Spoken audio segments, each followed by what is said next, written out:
Et salut, j'espère que tu vas bien. Moi, c'est Christophe, artiste 3D. Dans cette dernière vidéo concernant la création du personnage sur base de notre base mesh, on va voir le posing de celui-ci. Allez, c'est parti.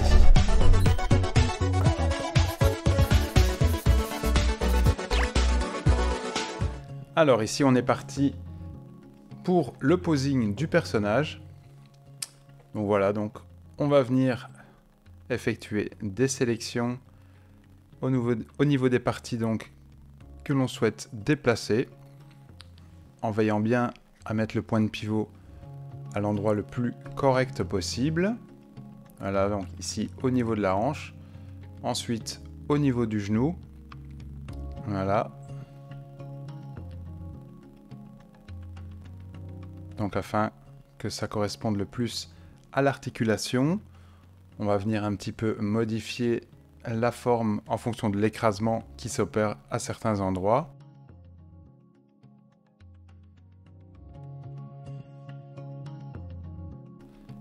Et au niveau des plis également.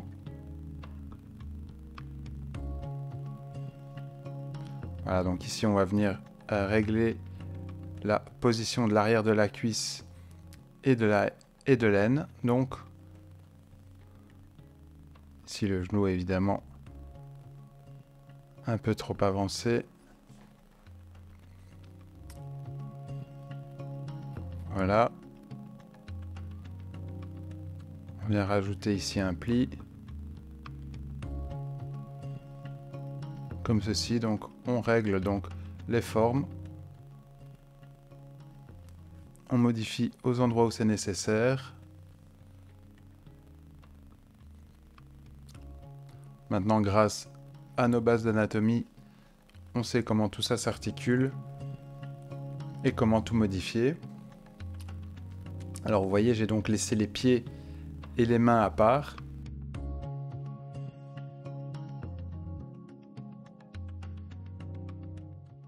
Le mauvais choix que j'ai fait au début, c'est donc de fusionner directement les parties du corps au lieu donc de les laisser indépendantes. Comme si j'avais fait donc ça pour le reste du corps comme je l'ai fait pour les mains et les pieds, j'aurais eu beaucoup plus facile à mettre le personnage dans la pose que je désire. Donc là, c'était un petit peu plus compliqué de régler la pose du personnage comme je le souhaitais. Tout simplement parce que j'avais pas donc de model sheet au départ. Je me suis lancé tout simplement dans la création du personnage à l'aveugle, sans trop savoir vers quoi je me dirigeais.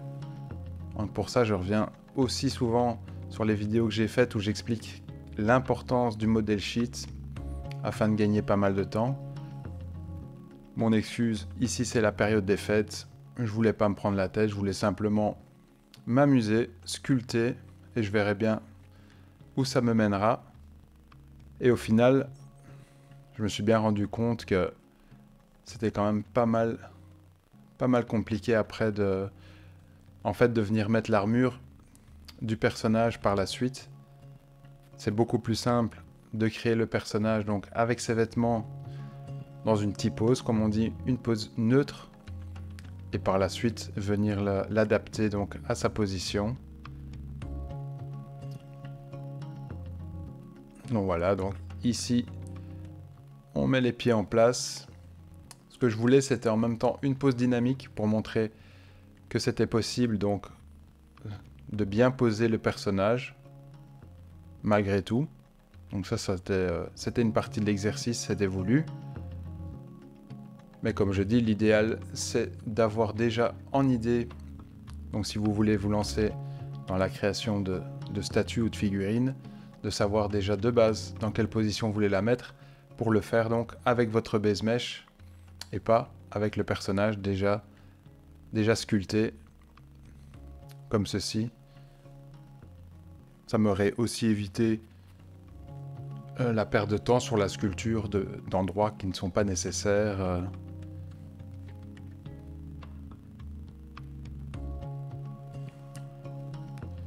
Au final, ça reste un bon exercice, évidemment. Hein, donc là, ça m'a permis de sculpter tout le personnage de A à Z sans vêtements. Et par la suite, ça me laisse donc la liberté de venir mettre les vêtements où je le souhaite, sans que ça me pose trop de problèmes aussi. Mais je le répète, l'idéal c'est d'avoir un model sheet.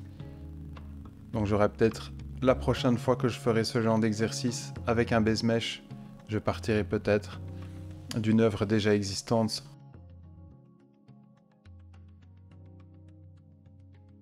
afin de voir combien de temps je mets pour arriver donc à mes fins.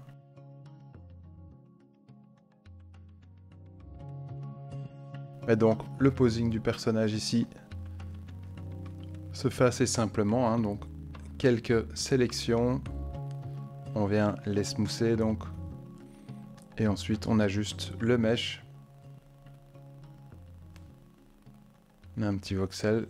Veillez bien donc au maximum à faire la position de votre personnage, à bouger toutes les parties de vos objets aux endroits mobiles de manière réaliste. Voilà, donc mettez bien les points de pivot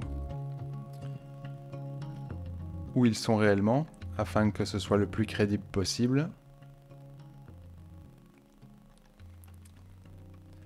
C'est donc aussi important que votre base mesh soit bien hiérarchisé, afin que vous sachiez donc comment venir modifier vos objets indépendamment lorsque vous voudrez poser votre personnage.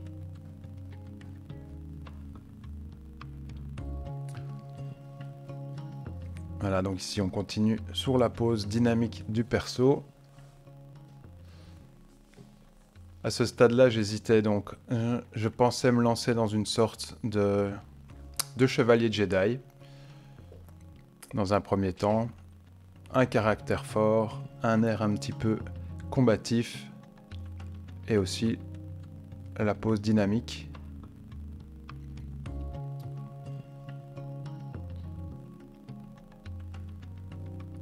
C'est pour ça que j'avais commencé en essayant avec certains vêtements, plutôt des draps, des écharpes et ce genre de choses.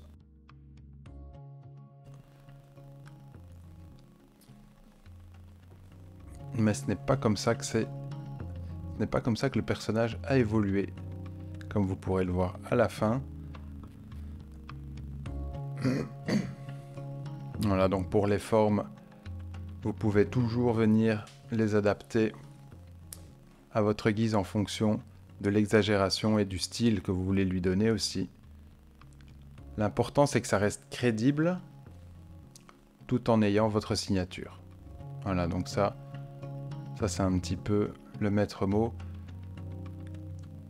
Si les fondamentaux sont en place, peu importe que vous ayez un style cartoon ou réaliste, ce sera toujours plaisant à l'œil et ça aura toujours une certaine logique et ça fonctionnera bien.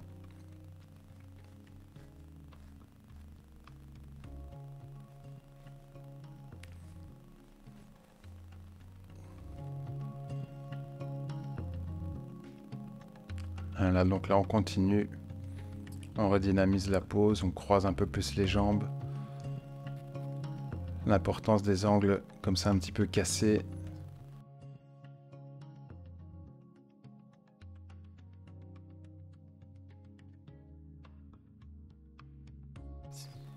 J'ajuste un petit peu la caméra pour voir si ça aide un petit peu à dynamiser le personnage, du moins sa pose.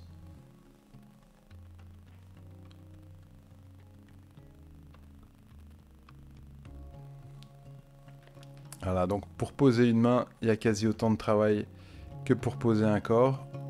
Mais c'est quand même beaucoup plus facile, comme je disais plus tôt, si la main, chaque partie est encore indépendante, avec une bonne hiérarchie et des bons points de pivot, c'est beaucoup plus facile.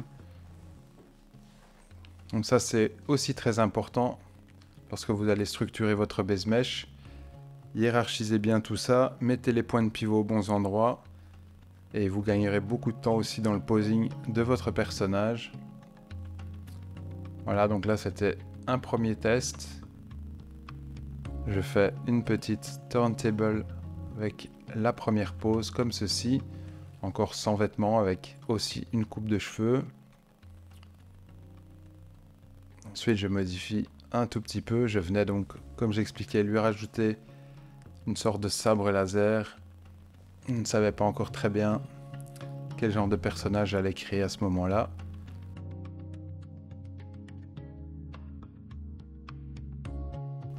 Et donc, comme vous l'avez vu dans la première vidéo, j'avais fait une armure. Ici, je suis venu donc la placer sur le personnage dans la pose. Donc, vous voyez les bottes et tout ça, ça passe encore à travers le personnage.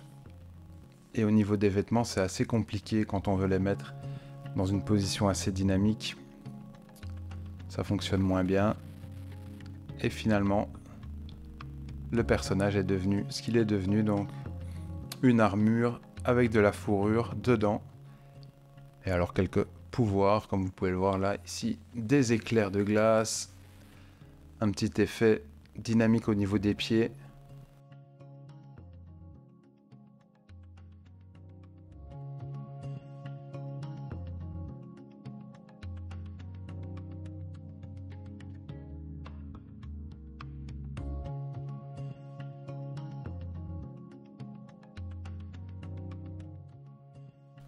Et ensuite, on finit par quelques rendus. Entièrement dans Nomad ici donc, donc pas de Blender ou autre chose. Tout est entièrement rendu dans Nomad Sculpt. Il y a vraiment moyen de faire des belles choses. Et voilà, cette vidéo est à présent terminée. Ce que je tiens à noter ici, c'est que le posing du personnage, je te conseille donc de le faire à partir du base mesh. Le deuxième point, c'est l'importance du model sheet ici. Donc là, je suis parti un petit peu en freestyle. Je ne savais pas vraiment dans quelle direction aller, ce qui m'a fait perdre pas mal de temps au niveau de la création du personnage au final. Tout ça a été fait donc dans Nomad Sculpt entièrement. Moi, je te dis bonne sculpture. Envoie-moi tes créations en me taguant sur Insta @kinematics et je te dis à la prochaine. Ciao!